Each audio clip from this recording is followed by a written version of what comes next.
Cowboys 28, Giants 20. Welcome to Talking Giants presented by SeatGeek. I'm your host, Bobby Skinner, here with my co-host, Justin Pennick. We're here to recap a Giants Thanksgiving L. I don't even like calling it 28-20, Justin. It was really 28-13. Like, I don't care. I'm still saying the Giants didn't score any points in the second half, even though they got that 2 garbage time Richie James touchdowns 2 weeks in a row. Justin, we're going to break all this down. This Thanksgiving game, people are pissed off, and I agree. I hate losing, especially when you were up at the half. But I think this game all boils down to the Cowboys are just a much better and more talented team than the New York Giants, and that's what ended up winning in the end. When I think the Giants even outcoached them in the first half, the talent just took over in the second half. Oh, yeah, for sure. I mean, this Cowboy team is a Super Bowl contending team for a reason. This past week, I officially planted my flag in saying, if they don't have this December playoff collapse like they always do and like they probably will, if they don't have that, this is a team that is going to win the NFC. And what makes them different from years past is their defense. And their defense was good last year, but their defense this year isn't relying on those turnovers. So this is just a really good Dallas team, man. It was cool to be in it at halftime, but it's one of those games where the Giants have had plenty of these losses as the years have gone on, where they're in it at the half, we're feeling like recklessly good, and then in the second half, we're playing a better team, and shit just falls apart. So we got some interesting conversations, especially on the offensive side of the ball, Bobby. So let's do it. Yeah, I mean, since Dak Prescott's been back, they've been averaging 35 points per game, 24 versus the Lions, 49 versus the Bears, 28 versus the Packers, and then 40 last week versus the Vikings. And their defense has been awesome all year long. You know, the number one pass defense, like the most sacks through 10 games. I think, was that in NFL history or like the last 25 years? Oh, really? I mean, I knew they were the best in sack rate. I didn't know they were even like, they're on the cusp of that. It was either like all time or like the last 25 years or something like that. You know, they were up 13-7 at halftime, and it seemed like we just kind of outcoached them. You know, you have the fourth down decision by Mike McCarthy that turns into a field goal for the Giants. On offense, we're doing play action, we're throwing the ball, getting outside the pocket. Daniel Jones makes a big throw to Darius Slayton. On defense, Kayvon, who we'll talk about, Kayvon Thibodeaux, who I think is the one real positive from this game, was him. Yes. You know, they're creating turnovers based off of pressure from Kayvon and Dexter, the 2 interceptions. In the second half, I mean, they start out with a touchdown. They get the ball first, they get a touchdown. But on that touchdown drive, that first one, you have the Zeke 22-yard run on 3rd and 4, and then the Darnay Holmes phantom holding call on a 3rd down. Which there was like 2 or 3 of them this game. That was bogus, man. That won the most. Then the Giants don't convert on a 4th down, which we'll talk about. Do we agree with going for that or not? And then they score a touchdown, and the game's essentially, it's going to be tough for the Giants to get back at that point because there's, 9 minutes left in the game. Yeah, they forced 2 turnovers in the first half, which one was on a deflection. I think Kayvon got pressure, and then the other was on a Dexter Lawrence pressure, and then Rodarius Williams makes a nice play on the football there over, I think it was Gallup, or was it CeeDee Lamb? It was Gallup. And Gallup looked like, freaking Calvin Johnson in the first half there, and then CeeDee Lamb looked like Calvin Johnson in the second half. So, yeah, and especially with this secondary, Bobby, I know we're kind of jumping, we usually start off with offense, but I mean, I think one of the main reasons why the Giants just couldn't keep up in this game is even on those drives where Dallas and Dak threw those interceptions, I feel like they're driving down the field, and then those interceptions happen, and then boom, those are huge momentum shifts, or they're supposed to be. If you force 2 turnovers in the first half, and you're only leading by, you're leading by less than 1 score, it's tough. It's going to be tough to win that game, and they didn't force any turnovers in the second half. I mean, you play a team that's much more talented, and like the refs did not help us at all in this game. You had the touchdown to Hodgins taken off the field. You got Nick McLeod and Rodarius Williams, Darnay Holmes, and Cordell Flott as your secondary guys. Which, Darnay Holmes is your best corner, and he's been like the weakness that it's like, why aren't teams attacking him? And well, this week you couldn't have Adoree Jackson follow CeeDee Lamb in the slot. You just had to leave Darnay Holmes in the slot for CeeDee Lamb, and that's. I think this game is entirely different if Adoree Jackson's here.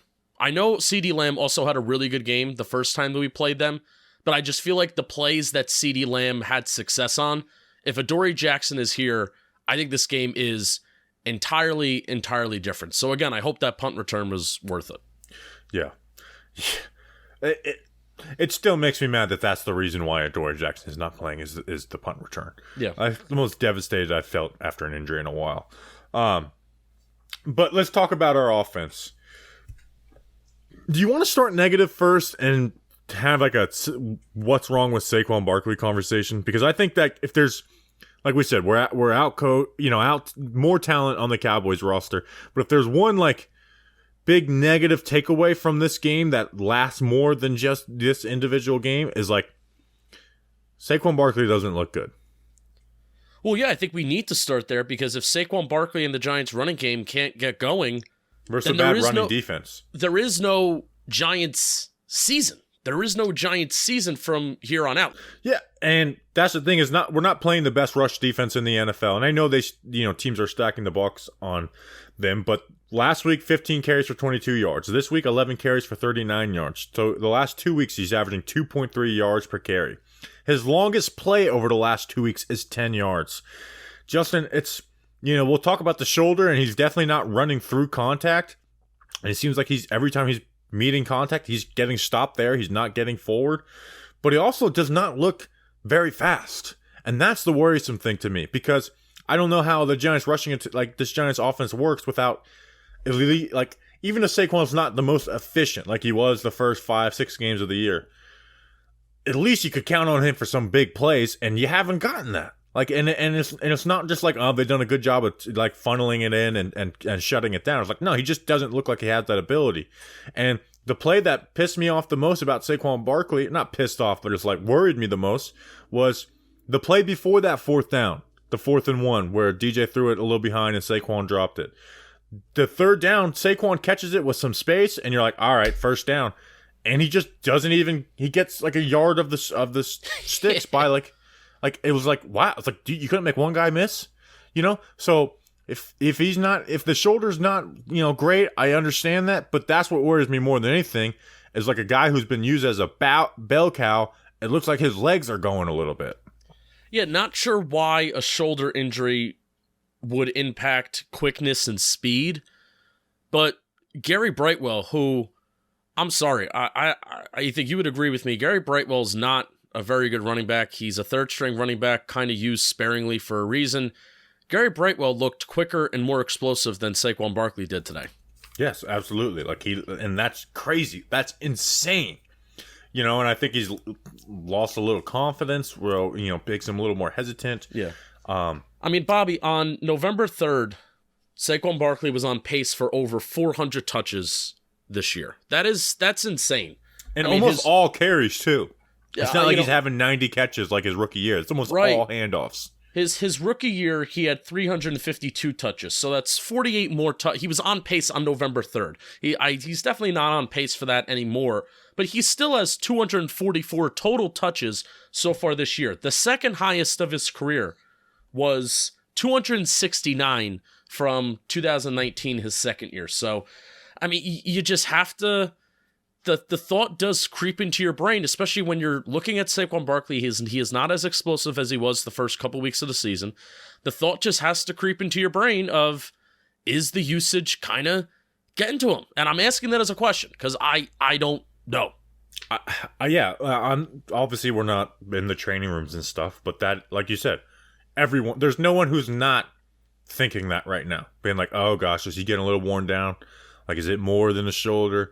And obviously at that position and with his injury history, that's a huge concern. And again, if Saquon wasn't running the hardest and wasn't running through guys, you're like, okay, it's a shoulder injury. But like you explained and the stats show, he's not creating explosives, which even when Saquon hasn't looked his best, minus last year it's like almost a mulligan because he's so injured. Yeah.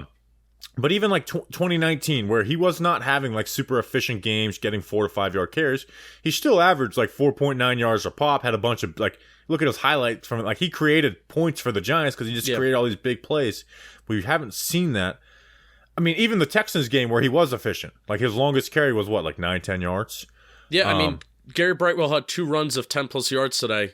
Saquon Barkley hasn't had a run of like 10 or more yards since I think the Texans game maybe. So, in Dallas coming into this game, again, we were saying this during our preview pod, Dallas coming into this game, they allowed the 4th highest runs of 10-plus yards in the NFL this year. So if there was a game where we kind of knew that the Giants' passing offense maybe would struggle a little bit, we knew the offensive line would struggle, especially when you're down a couple starters. They were down 3 starters, but we like Nick Gates better than John Feliciano anyway. They were down a couple starters. We knew how dangerous Micah Parsons is. This was a game where Saquon Barkley needed to be explosive, and he was definitely the opposite of that. Yeah, so that was... Like we said going into this game, we need a superstar game for the Giants, from Saquon for the Giants to win this game, and we got the exact opposite. We got a dud game from him. All right, but so that's the rushing game, right? And we know, hey, I think we're just at this point this year where if the Giants' rushing game isn't going to be there for them, their offense isn't going to be there for them. So I think we're at this point this year with this Giants team, but I still want to talk. We got to talk about the offense overall. I think they're in a really weird spot. I think all year they've called the offense like they haven't trusted their O-line, their quarterback, or wide receivers. And rightfully so for 2 out of the 3. Quarterback being the exception of that at times, right? But I think teams are starting to figure out what makes this Giants offense click. I think they're starting to figure it out a little bit. I think the Seahawks definitely started it, and it's kind of just somersaulted into what we saw here. I feel like we're at a point where we need to start trusting our Jimmies and Joes a little bit more, Bobby. We need to trust Darius Slayton a little more. It sucks that everybody's still getting hurt. Daniel Bellinger's out, so there is this exception to say you shouldn't trust your Jimmies and Joes because they kind of do stink, but not utilizing Saquon Barkley in the receiving game, not using Darius Slayton as your wide receiver 1 because you're forced to. It's easier said than done, but Bobby, what other choice do they have on offense right now but to trust their skill position players? Because I think this manufactured stuff, it's starting to get sniffed out.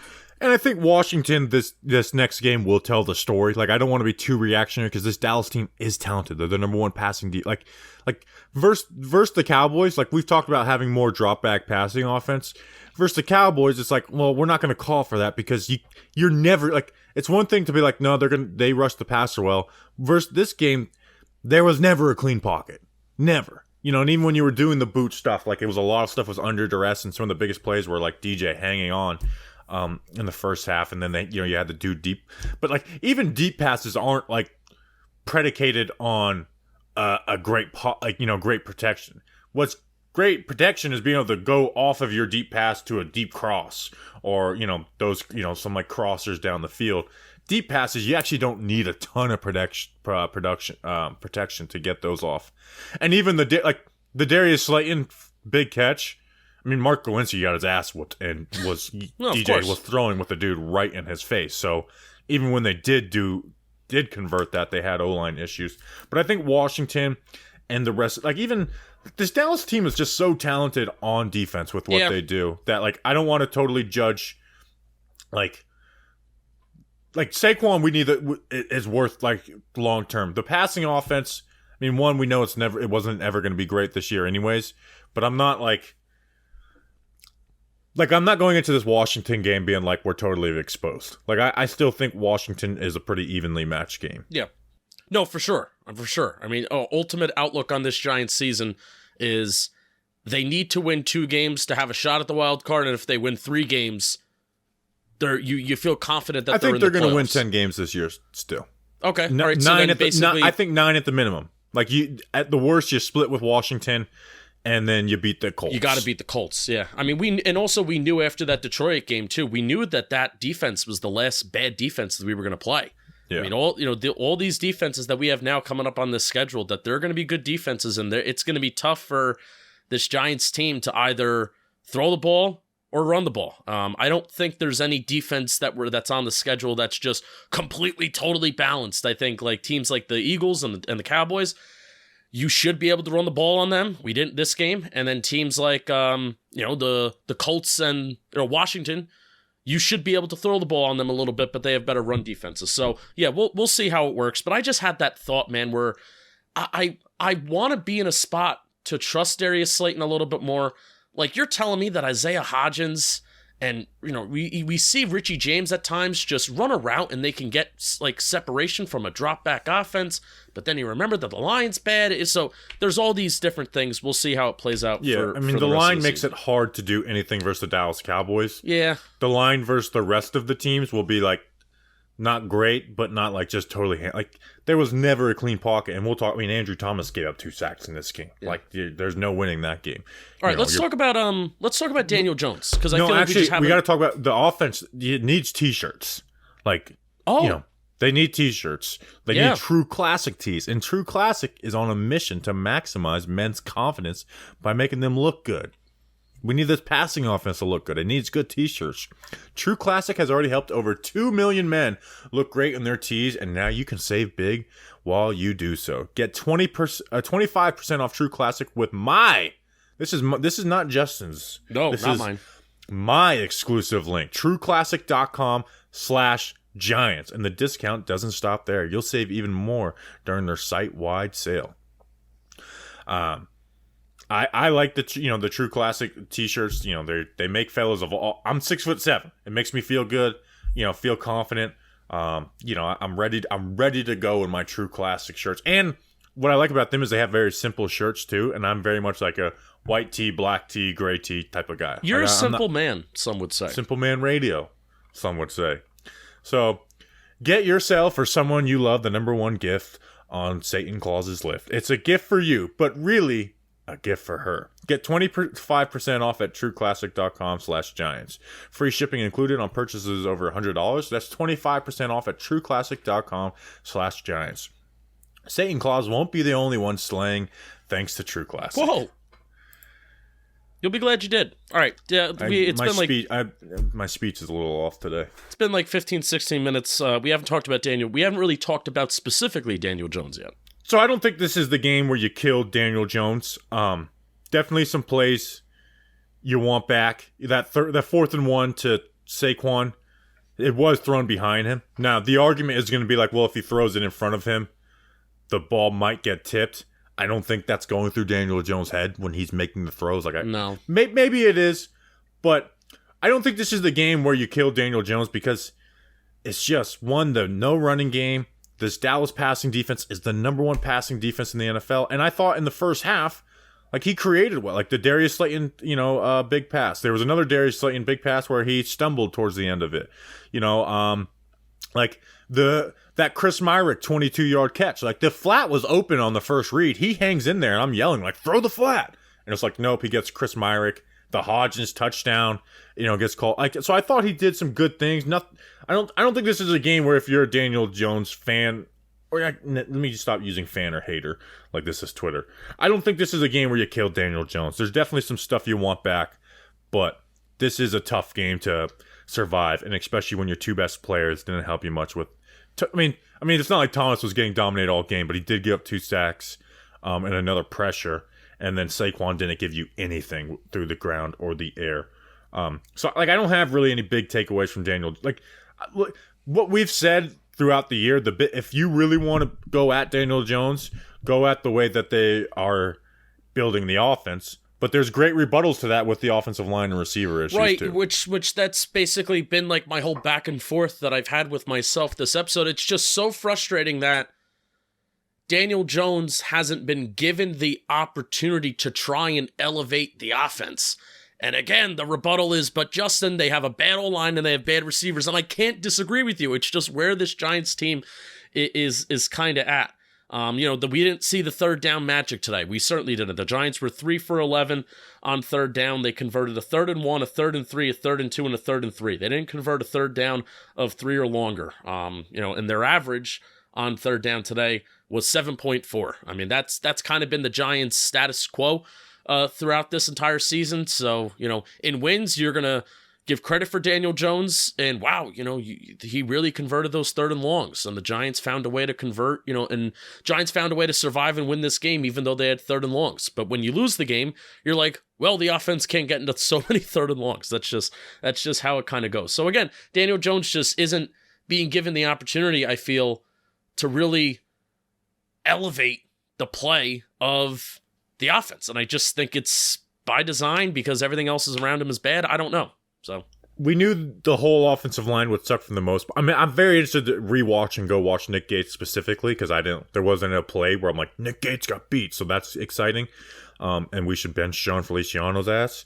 Hope you had fun, making jokes about, chicks on. Anyways. Oh yeah. Well, also for somebody who really hated being benched in Buffalo, he sure has he sure has tweeted, and it sure seems like he misses Buffalo a little bit. Yeah. Whatever. Have fun. Thomas giving up 2 sacks. What's frustrating? I'm almost more frustrated that he was sick in this game because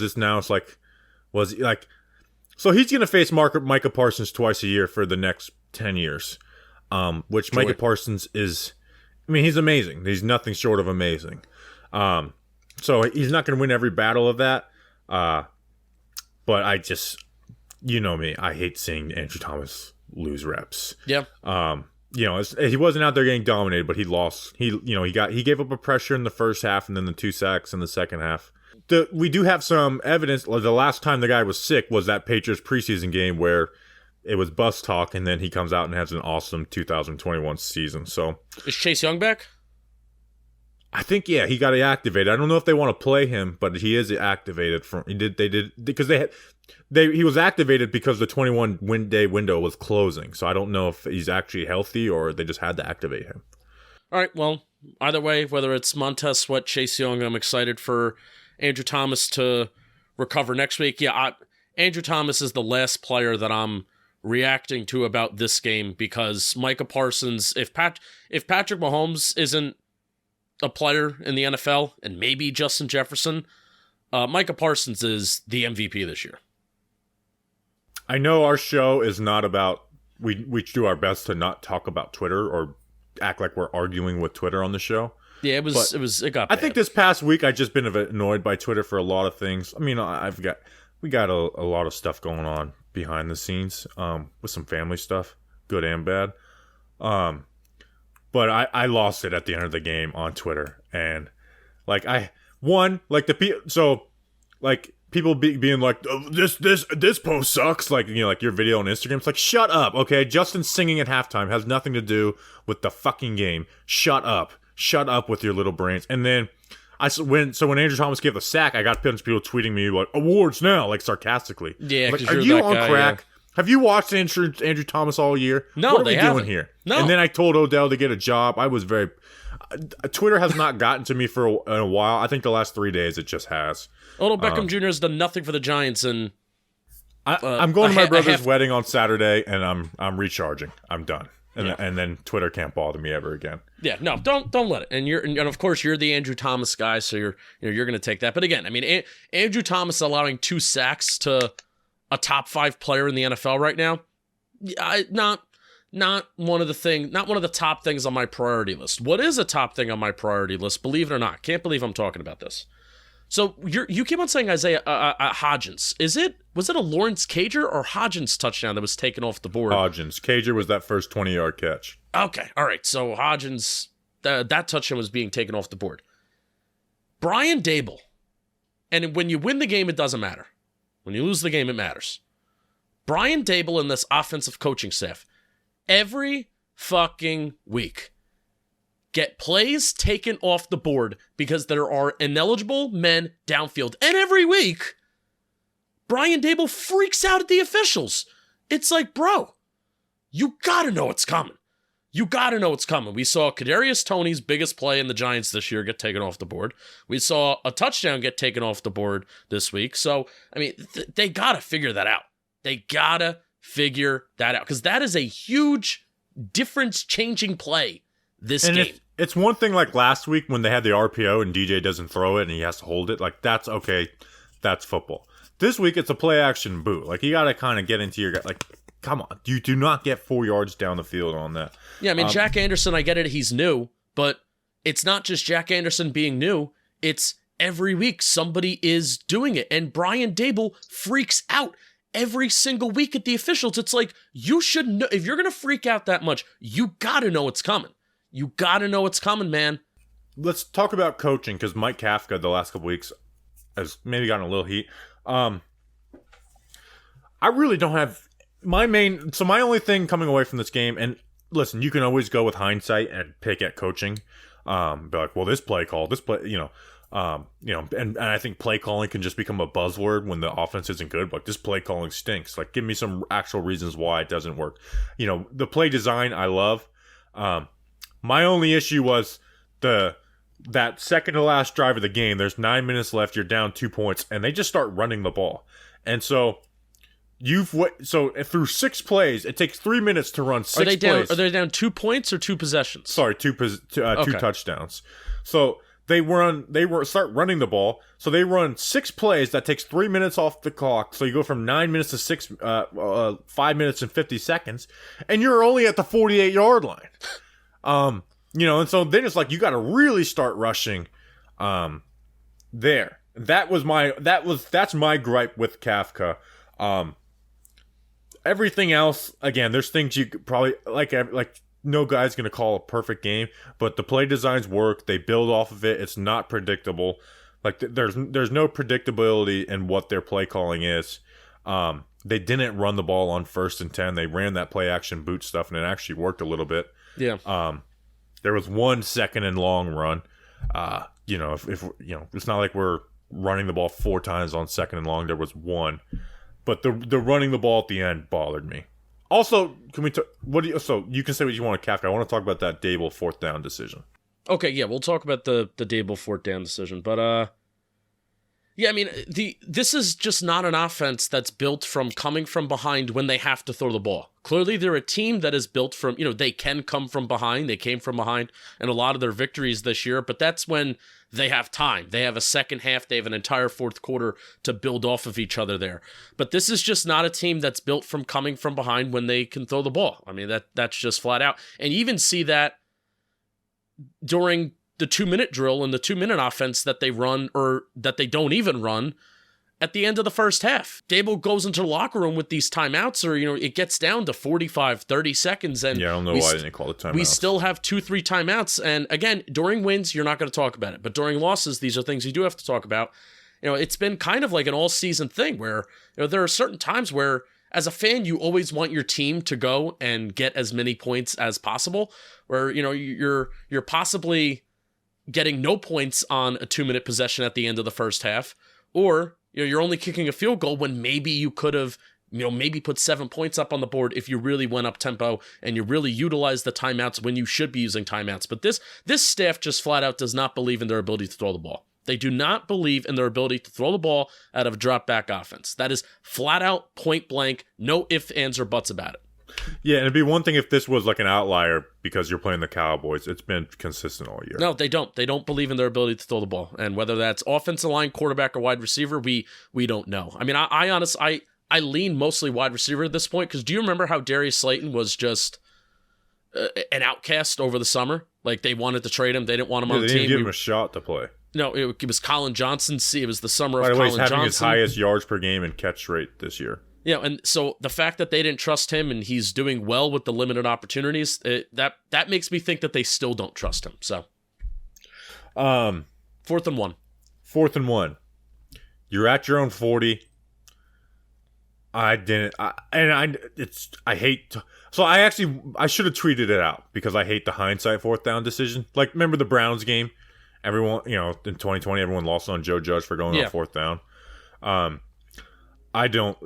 You have the whole second half ahead of you. You don't get that. The game is very likely over.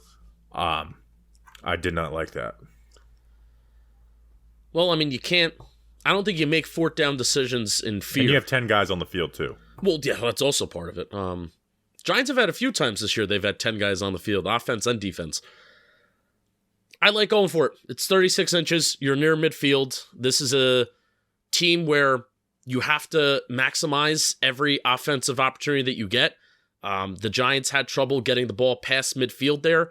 If you get another series of downs there, you have an opportunity to get it past midfield, and then maybe you can get cooking in the red zone, maybe add another 3 points. So, or maybe even add 7 points. That's a concept. So I like going for it. You got to get 36 inches. So whether it's you trust your run defense and you run the ball, it was the right play call. It was the right play. You just the play worked. They just executed it badly. Yeah, it was bad. So I will never fault I'm never going to fault the thought process when it was when it was just bad execution. So they need to execute. Yeah, I just thought I know you don't coach scared, but I was like to me those like it's just, and it really did kind of end the game. I mean, I could also see them. I mean, because you have to think about it. Dallas was still moving the ball anyway, even with those first half interceptions. They were still moving the ball on those drives. So you kind of have to think of interceptions as almost a little bit of at times it could be a fluky thing. It could be a pass deflection. It could be whatever. So if they punt it there and Dallas drives 80 yards down the field and they get a touchdown, that's also a likely thing that happens there. I'm more mad that happened. If they punt the ball, they go 80 yards, and the Giants offense, they don't even give themselves a shot to be successful there. So it's not like the Giants defense was just being so flat out dominant from start to finish. They got timely turnovers in the first half, which matters, and they just could not maximize on it. Why don't you talk about Candlewick Diner and our tailgate at the next Giants game before we talk about the defense? I would love to talk about the Candlewick Diner. This episode is sponsored by the Candlewick Diner. You have to show up to our Washington tailgate this upcoming weekend. It is the I'm wearing the shirt, the Talkin' Giants Tailgate Crew shirt. We got L16 on the back because that is the lot that we tailgate every single week. L16, L17 on the curb, and we're going to have some great food. And it's brought to you by the Candlewick Diner. They are located a mile up the road from MetLife Stadium. They have a full-service bar, in-house bakery, and free delivery. I know those Giants players, they do use that free delivery option quite often. They have an extensive menu from breakfast to burgers, steaks, and pasta. And yes, it is a spot that is frequently visited by Giants players. You don't want to miss this tailgate. We got LPG Joe Rubeck coming. We got Chris the Entertainer coming. Bobby Skinner is coming. Jolly Olive, if you're a Mets fan, Jolly Olive from John Boy Media is going to be making his way there. So you never know who's going to show up. Check out the Candlewick Diner in East Rutherford, New Jersey for all your diner favorites. Thank you to Candlewick. Another person who'll be there replied to, so like I told you, I'm going to be there. Like I said, I'm undefeated at Giants games. We need this win, so I'm there to get the Giants to a win. Another thing that frustrated me is like, so Shane Lemieux got hurt again. And I just made the comment. It's like, one of the things about Shane Lemieux is like, he started all 4 years at Oregon, never missed a single snap. And then now with the Giants, he's been injured in the last 3 games he's appeared, and he's injured. Yeah, it's and I got just our luck. People being like, yeah, well, he sucks. And so I got mad and quote tweeted. I was like, yeah, I hope he tears his ACL. Obviously sarcastic. And then I had people being like, this isn't it. I was like, come on.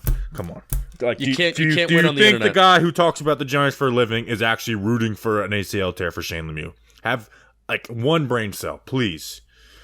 You can't win on the internet. And also, like, go at the people who I'm trying to be sympathetic about a guy who's not been able to get a chance to play. Well, he sucked as a rookie. So look at every single rookie guard this year. They all suck exclusively. 1st-round picks, 2nd-round picks, 3rd-round picks.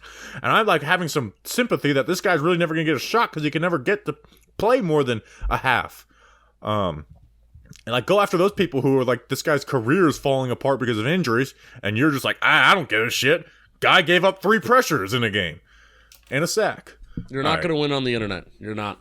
Yeah. All right. And we haven't going to my lost a brother's lot wedding, this year. and Twitter's not going to bother me for the rest of the season after that. I'm going to the Iron Bowl. Fan bases.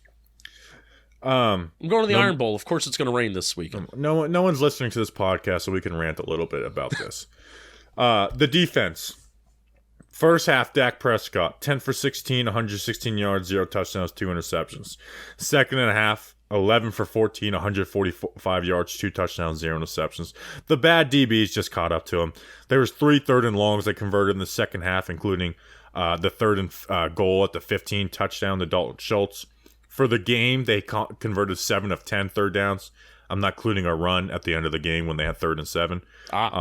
And on those, they passed the ball 6 for 9, 87 yards, a touchdown. They did have an interception, and then 1 carry for 22 yards. They averaged 10 yards per play on 3rd down.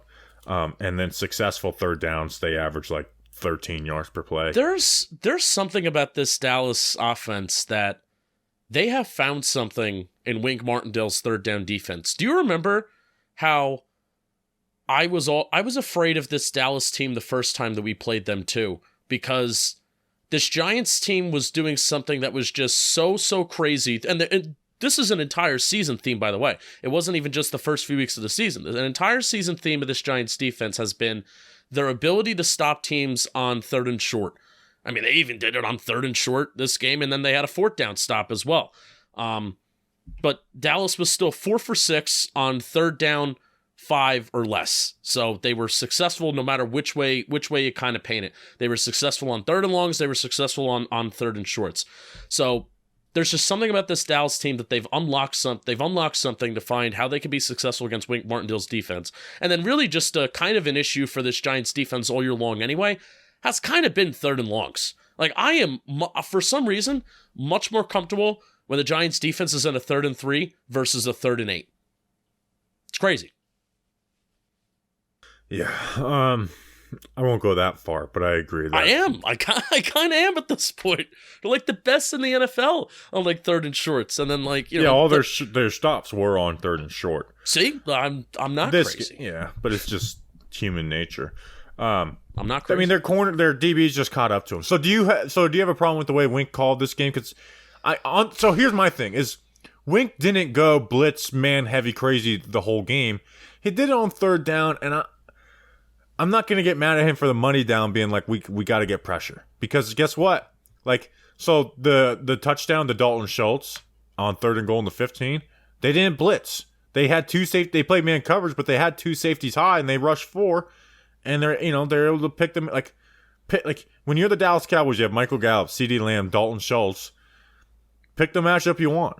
CeeDee Lamb's going to win it. If they bring the safety to that side, go to Dalton Schultz, and Dalton Schultz is going to beat Nick McLeod. Yeah.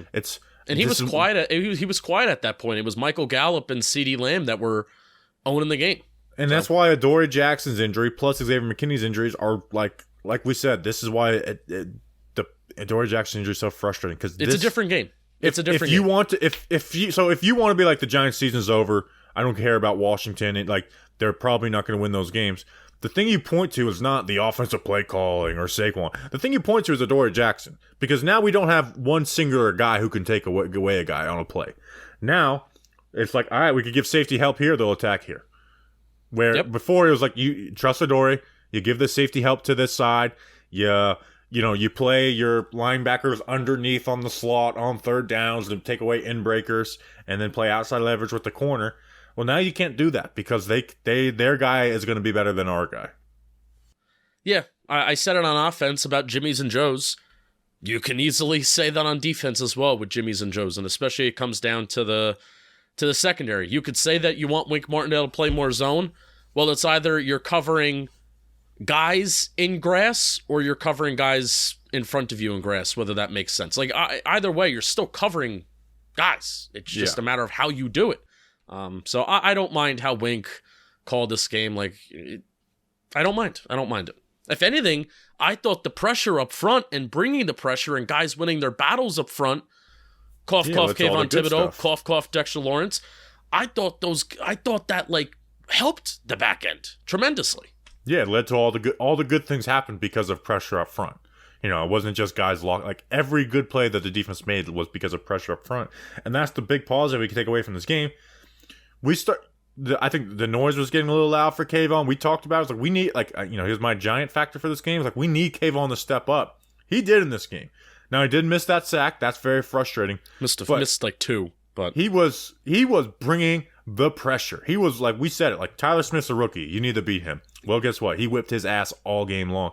And it is starting to get frustrating that the dude can't draw a single holding penalty when he gets held so much. Like, the Darnay Holmes penalty, the phantom call, I have a screenshot. Tyler Smith is holding him from behind him, like, arms out on his horse collar or neck collar, and just holding him. And it's like, why can't Kayvon get a single freaking holding penalty? It's insane.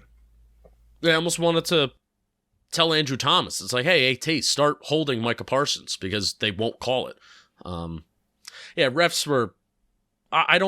I'm at this point in my life where I don't freak out over refs in games anymore like I used to, but that was bad. This was the worst officiated game of the season. Oh yeah, you know how it is.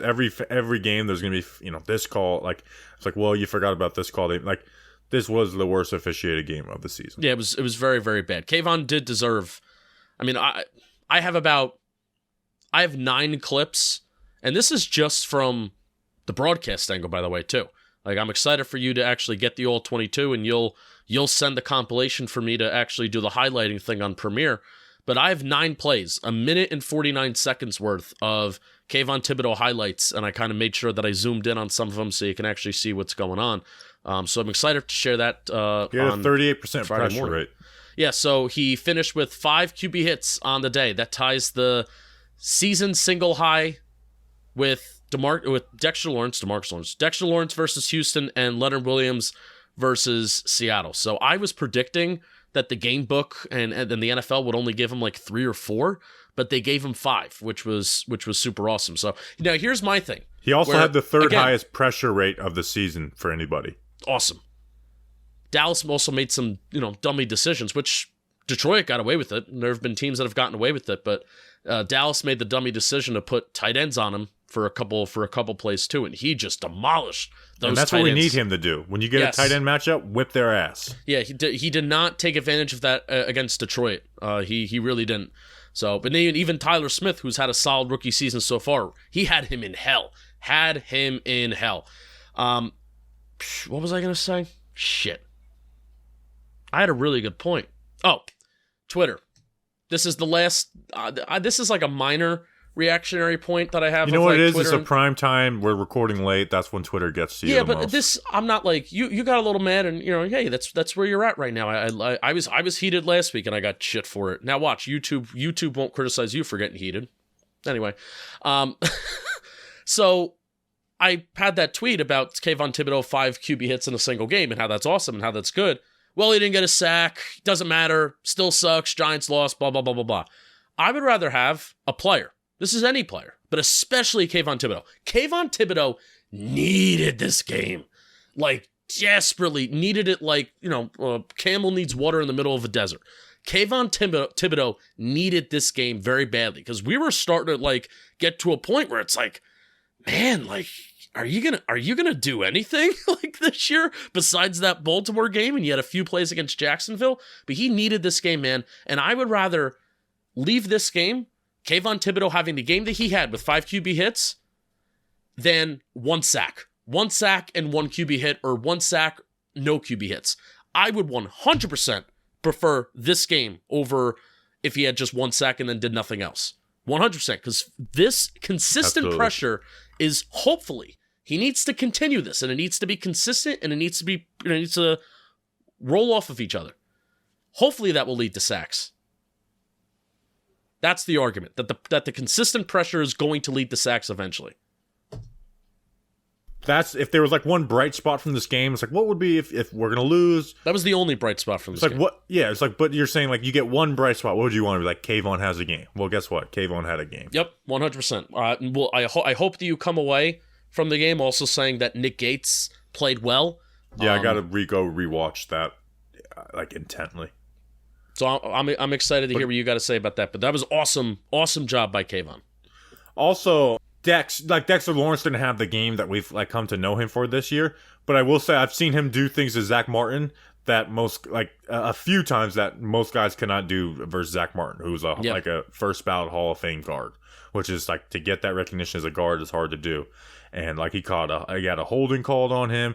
He had the QB hit on the first sack. I guess that wasn't against Zach Martin, but he had a couple other really good plays versus Zach Martin. So, wasn't the dominant force game, but he did play well. Yeah, Leonard Williams got a holding call drawn on him too. I hate how Leonard Williams isn't having a better statistical year. I still feel like he's having a good year, which is frustrating. Which is frustrating, but it is whatever. Bobby, before we get into, I don't know what we have left, but we got to talk about Manscaped. It's never too early to start playing that music. It's that time of the year where you want to start playing your holiday music, and it's never too early to start thinking about gifts. Whether it's for a friend or for the friend in your pants, you can make this season be jolly with Manscaped. Jolly Olive, gonna see you next weekend. Shout out to you. You're listening to this. Look nice when you get naughty by going to manscaped.com/Giants for free shipping and 20% off. Remember, Manscaped, that's not what they're called. Manscaped has all the P's. They have a platinum package. They have the ultra premium package. They have so many P's, but the P stands for awesome and great. Makes no sense. Platinum package has each product from the best-selling performance package, plus the ultra premium body wash, ultra premium 2-in-1 shampoo and conditioner, and ultra premium deodorant. I told you there's a lot of P's. I want you to go and get 20% off and free shipping at manscaped.com/giants. That's 20% off with free shipping at manscaped.com/giants. Manscaped, get your jingle balls ready for the holidays. Bobby Skinner. What do we have left? Find a way to win against Washington next week, and the world will be right and correct again. Excited for it. I'm turning the page. Rushing defense was pretty bad too. They had basically 5 yards per carry. I got rid of the carries on the last 2 drives of the game where they were just running it for the sake of running it. Anything else on this game? Like I guess we could. It's Happy Thanksgiving to everybody. Hope you enjoyed your Thanksgiving. Happy Thanksgiving. Hopefully you guys listen to it. By the time you heard this, we've been on WFAN. I'm going to lie. I'm going to make up a story about Thanksgiving. So I hope you guys enjoy it. Wow, Joe Judge's Patriots in a shootout right now, 23-23. I love giving live updates on a recorded podcast. Yeah, you're going against your own rules. I know, but I needed to check up on Joe Judge's Patriots. People get really mad that I call them Joe Judge's Patriots, which again reveals how the internet. No, because we've lost 2 games in a row, Justin. We've lost 2 games in a row, so eventually, like Joe Judge wasn't so bad, and Dable, maybe we were fooled. I've already seen a little of that, which is like Here I go again. I say that sarcastically to all my friends all the time. People calling Kafka Jason Garrett. I'm like, come on, people. What are we doing here? Let's take it easy. I love how like Wink is overrated. I said it. Wink is overrated. It's like, well, you guys are getting mad at me for just liking Patrick Graham. Not even, all right. Isn't it crazy how this Giants offense has been able to do what they've done without being the worst explosive passing offense in the National Football League? I'd be having a stroke. They've been better the last couple weeks though. They had 3 completions of 20 plus versus the Lions. They had the slate, so they've been improving on that a little bit. There's so much that goes wrong. There's so much that just has gone wrong in this Giants season. Yet they're still 7-4, which is kind of awesome. So end it on that note. How about beat the Commanders? If you beat the Commanders, and we're like, all right, this is good for a rebuilding year. Lose to the Commanders, then it's like yeah, December's gonna suck. We were 7-2 at one point. Yes, we were 7-2. At this point, the season is a disappointment if you don't make the playoffs. You gotta beat the Commanders. You gotta beat the Commanders and the Colts. Do it. We compared. I don't think stealing one from Phillies is crazy either. No, maybe they're. We'll see how they look. We'll see how they look this Sunday. We beat them last year when we were on the verge of destruction. We compared this Giants team in the summer and heading into this season. We compared them to the Eagles last year, where we said just beat the bad teams. They've done more than that. They beat the Titans, who are a really good team. They beat the Ravens. Ravens, who are they're my Super Bowl team. The Packers or whatever. And they've beat the bad teams on their schedule. So beat the Commanders, beat the Colts. I don't care what you tell me. I don't care what you tell me. The Commanders are not a good team. Sorry. They can be 6-4, they can do whatever. They're not a good team. So they've lost 2. We've lost 2 to the Cowboys. Lost to the Lions. That's, the Lions do look better though. Like, let's be real. But still, that was a game you shouldn't have lost. And then you lost to the Seahawks, who are a good team, And it's not like they were outclassed in that game. So, all right. So that's it. Hope you guys enjoy your guys' weekends. Go to buy Black Friday stuff from Talking Giants, the merch, John Boy Media, whatever, all that good stuff. All kinds of deals. I just bought a bunch of coffee cups for my family. So we appreciate anything else, Justin. See, we'll have mailbag out on Tuesday. Yeah. I'll put O-line report out Monday morning. Film review probably Monday evening. Sounds good. Let's do it. Mailbag Tuesday and all that good stuff. We appreciate you guys. Ooh, big play. Enjoy your wedding, Bobby, and I'm going to enjoy the Iron Bowl, so I'll have a report on that. All right. See you guys. Have a good weekend. We appreciate you. See you Tuesday. Until then, let's go Big Blue.